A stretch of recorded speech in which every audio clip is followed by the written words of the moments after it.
Hi hello ನಮಸ್ಕಾರ. ಆಹಾರ ಜಗತ್ತು ಯೂಟ್ಯೂಬ್ ಚಾನಲ್ಗೆ ಸ್ವಾಗತ. ಇವತ್ತು ಒಂದು ಡಿಲಿಷಿಯಸ್ ಆದ ಎಗ್ ಕುರ್ಮಾ ಮಾಡೋದು ಹೇಗೆ ಅಂತ ನೋಡೋಣ. ನಾನು ನಮ್ಮನೇಲಿ ಇದನ್ನು ಟ್ರೈ ಮಾಡಿದಾಗ ತುಂಬ ಇಷ್ಟ ಆಯಿತು ಎಲ್ಲರಿಗೂ, ಹಾಗಾಗಿ ವಿಡಿಯೋ ಶೇರ್ ಮಾಡ್ತಾ ಇದ್ದೀನಿ. ನೀವೊಂದ್ಸಲ ಟ್ರೈ ಮಾಡಿ ನೋಡಿ ಹೇಗಿತ್ತು ಅಂತ ಕಮೆಂಟ್ ಮೂಲಕ ತಿಳಿಸಿ. ಈಗ ಇದಕ್ಕೆ ಏನೇನು ಬೇಕು ಅಂತ ನೋಡೋಣ. ಮೊಟ್ಟೆ ತೊಗೊಂಡಿದ್ದೀನಿ ಒಂದು ಅರ್ಧ ಈರುಳ್ಳಿ ಹಚ್ಚಿಟ್ಕೊಂಡಿದ್ದೀನಿ ಒಗ್ಗರಣೆಗೆ ಅಂತ. ಇದು ಒಂದು ಕಾಲು ಸ್ಪೂನ್ ಒಂದು ಸ್ವಲ್ಪ ಕೊತ್ತಂಬರಿ ಸೊಪ್ಪು, ಒಂದು ಕಾಲು ಸ್ಪೂನಷ್ಟು ಅರಿಶಿನ ಪುಡಿ ತೊಗೊಂಡಿದ್ದೀನಿ, ರುಚಿಗೆ ತಕ್ಕಷ್ಟು ಉಪ್ಪು, 1 ಸ್ಪೂನಷ್ಟು ಧನಿಯಾ ಪುಡಿ. ಇದಿಷ್ಟು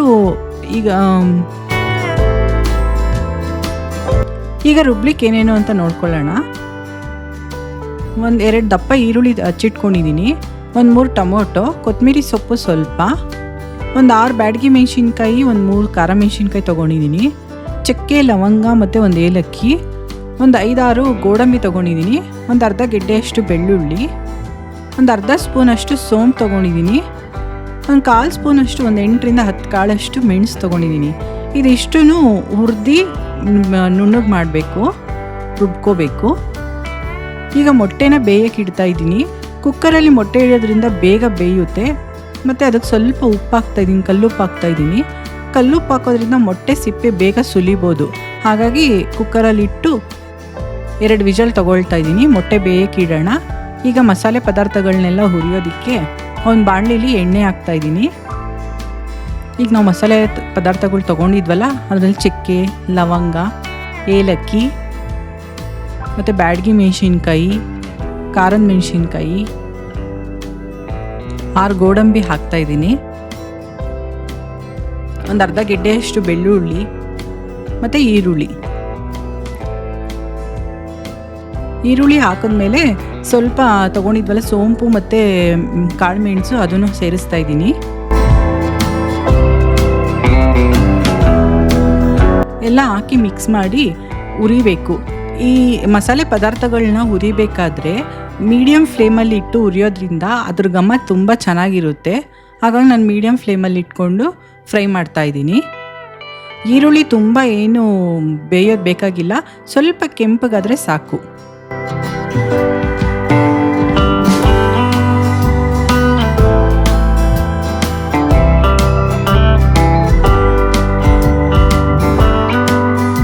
ನೋಡಿ, ಹೀಗೆ ನೀಟಾಗಿ ಮಿಕ್ಸ್ ಮಾಡಿಕೊಂಡು ಈಗ ನೋಡಿ ಸ್ವಲ್ಪ ಈರುಳ್ಳಿ ಕೆಂಪಗಾಗ್ತಾ ಬರ್ತಾ ಇದೆ. ನೋಡಿ, ಇಷ್ಟು ಕೆಂಪಗಾದರೆ ಸಾಕಾಗುತ್ತೆ.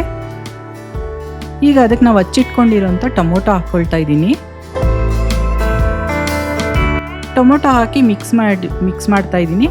ಟೊಮೊಟೊನೂ ಅಷ್ಟೇ ತುಂಬ ಏನು ಬೇಯಬೇಕು ಅಂತ ಏನಿಲ್ಲ, ಸ್ವಲ್ಪ ಮೆತ್ತಗಾದರೆ ಸಾಕು. ಸಿಪ್ಪೆ ಸುಲಿಯೋ ಗಂಟ ಬೇಯಿಸೋದೇನಿಲ್ಲ, ಯಾಕಂದರೆ ಮಿಕ್ಸಿಗೆ ಹಾಕೋದ್ರಿಂದ ನಮಗೆ ಮೆತ್ತಗಾದರೆ ಸಾಕಾಗುತ್ತೆ. ಟೊಮೊಟೊನ ಸ್ವಲ್ಪ ಬೇಯಕ್ಕೆ ಬಿಟ್ಟಿದ್ದೀನಿ. ಟೊಮೊಟೊ ಬೇಯೋದಕ್ಕೆ 2ರಿಂದ 3 ನಿಮಿಷ ಬೇಕಾಗುತ್ತೆ. ನೋಡಿ, ಟೊಮೊಟೊ ಇಷ್ಟು ಮೆತ್ತಗಾದರೆ ಸಾಕಾಗುತ್ತೆ. ಈಗ ಇದಕ್ಕೆ ಸ್ವಲ್ಪ ಕೊತ್ತಂಬರಿ ಹಾಕ್ಕೊಳ್ತಾ ಇದ್ದೀನಿ.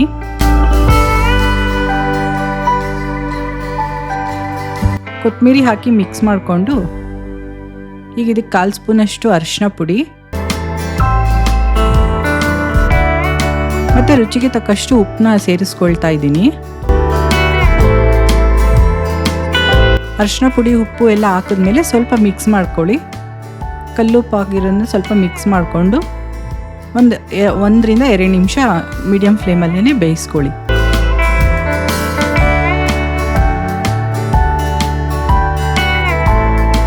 ಈಗ ಇದನ್ನು ಮಿಕ್ಸಿ ಬಟ್ಲಿಗೆ ಹಾಕ್ಕೊಳ್ತಾ ಇದ್ದೀನಿ. ಮಿಕ್ಸಿ ಬಟ್ಲಿಗೆ ಹಾಕ್ಕೊಂಡು ಸ್ವಲ್ಪ ತಣ್ಣಗಾದ ಮೇಲೆ ಅದನ್ನು ಪೇಸ್ಟ್ ಮಾಡ್ಕೊಂಡು ನೋಡಿ, ಈ ಥರ ಇಷ್ಟು ಪೇಸ್ಟ್ ಆದರೆ ಸಾಕಾಗುತ್ತೆ. ಈಗ ಅದೇ ಬಾಣಲಿಗೆ ಸ್ವಲ್ಪ ಎಣ್ಣೆ ಹಾಕ್ಕೊಳ್ತಾ ಇದ್ದೀನಿ. ಅದಕ್ಕೆ ಸ್ವಲ್ಪ ಸೋಂಪು ಹಾಕಿದ್ದೀನಿ. ಇಲ್ಲಿ ನಾನು ಯಾವುದೇ ಥರ ಜೀರಿಗೆ ಸಾಸಿವೆ ಅದನ್ನು ಉಪಯೋಗಿಸ್ತಾ ಇಲ್ಲ. ಸ್ವಲ್ಪ ಸೋಂಪು, ಹಚ್ಚಿಟ್ಕೊಂಡಿದ್ವಲ್ಲ ಅರ್ಧ ಈರುಳ್ಳಿ ಹಾಕ್ತಾಯಿದ್ದೀನಿ. ಈರುಳ್ಳಿ ಸ್ವಲ್ಪ ಕೆಂಪಗಾದರೆ ಸಾಕು. ಈಗ ಮಸಾಲೆ ರುಬ್ಬಿಟ್ಕೊಂಡಿದ್ವಲ್ಲ ಅದನ್ನು ಇದಕ್ಕೆ ಸೇರಿಸ್ತಾ ಇದ್ದೀನಿ.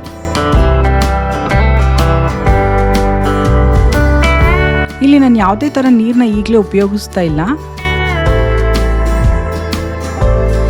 ಇಲ್ಲಿ ನಾನು ಈಗಲೇ ನೀರನ್ನ ಉಪಯೋಗಿಸ್ತಾ ಇಲ್ಲ, ಯಾಕಂದರೆ ಮಸಾಲೆ ಎಣ್ಣೆ ಜೊತೆಲಿ ನೀಟಾಗಿ ಮಿಕ್ಸ್ ಆಗಬೇಕು, ಆಗಲೇ ಮಸಾಲೆ ಹಸಿ ವಾಸನೆ ಹೋಗೋದು.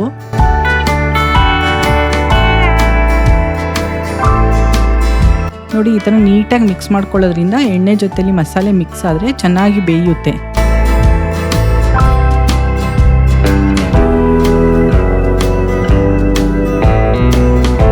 ಸ್ವಲ್ಪ ಕೈ ಆಡಿಸ್ತಾನೇ ಇರಬೇಕು.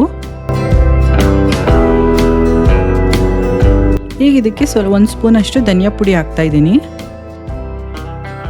ಧನಿಯಾ ಪುಡಿ ಹಾಕಿ ಮಿಕ್ಸ್ ಮಾಡ್ಕೊಳ್ಳಿ. ಧನಿಯಾ ಪುಡಿ ಹಾಕಿ ನೀಟಾಗಿ ಮಿಕ್ಸ್ ಆದಮೇಲೆ 1-2 ನಿಮಿಷ ಅದನ್ನು ಅಷ್ಟೇ ಮೀಡಿಯಮ್ ಫ್ಲೇಮಲ್ಲೇ ಕುದಿಯೋದಕ್ಕೆ ಬಿಡಿ.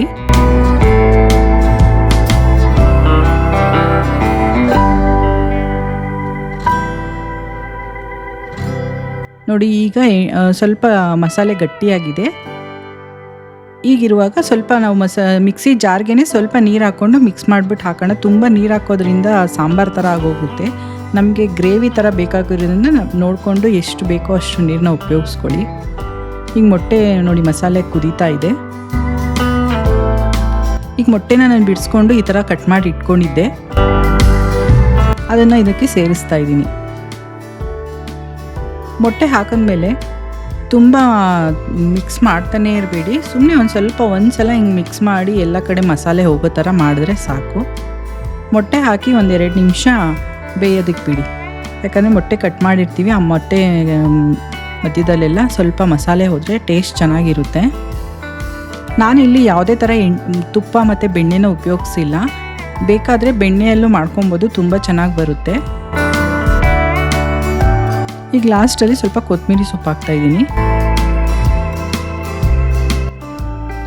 ಕೊತ್ತಂಬರಿ ಸೊಪ್ಪು ಹಾಕಿ ಮಿಕ್ಸ್ ಮಾಡಿದ್ರೆ ಮುಗೀತು, ಎಗ್ ಮಸಾಲೆ ರೆಡಿಯಾಗಿದೆ.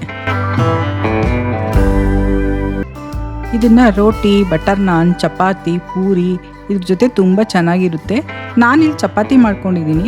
ನೀವು ಒಂದ್ಸಲ ಮನೇಲಿ ಟ್ರೈ ಮಾಡಿ ಹೇಗಿತ್ತು ಅಂತ ಕಮೆಂಟ್ ಮೂಲಕ ತಿಳಿಸಿ. ಮತ್ತೆ ಮುಂದಿನ ವಿಡಿಯೋದಲ್ಲಿ ಸಿಗ್ತೀನಿ. Thank you.